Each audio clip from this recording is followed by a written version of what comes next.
دې پولیس افسر یو پیرا سېنیټر مشتاق احمد صاحب ته پیغور ورکړو چې دومره د غزا سره مینه لري او درد پړګې پروت دی نو هلته غزا ته لاړ شه.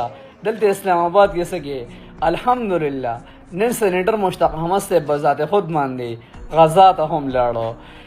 تاسو ته ویل شي چې یو پیرا سېنیټر مشتاق احمد صاحب په اسلام آباد کې د امن مارچ کو د غزا لپاره وروتیو احتجاج یې کو.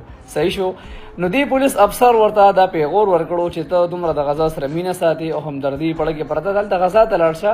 دلته اسلام آباد کې څه کې او په هغه مارچ کې په هغه احتجاج کې سېنیټر مشتاق احمد صاحب گرفتار شوی هم او تشدد په هم شو دګي او ته هم ورکړل شوی وي او دور ته راغو ته هم نیغه نیغه کوله. خو نن الحمدلله سېنیټر مشتاق احمد صاحب غزا ته هم لاړو. په لاره کې چې کوم دي خطرې ورته هم شته تر دې پورې چې ژوند ته هم خطره شته مرګ پکې هم راتلی شي. هر څه د غاړه اهدا د غزا سره واقع چې مینه وه درد د امت مسلمه پړه کې پروت و هلته لاړو. نو چرې و هم د چا مینه د چا درد دا بتلی نه چې دا څومره دی. صحیح ده کیدای شي هغه بړ کې بې پناه مینه لري او ته ول هغه ټیم مذاق وړاو کې. نو دا پولیس نن په پاکستان کې ناست دی او سېنیټر مشتاق احمد صاحب په غزا کې ناست دی.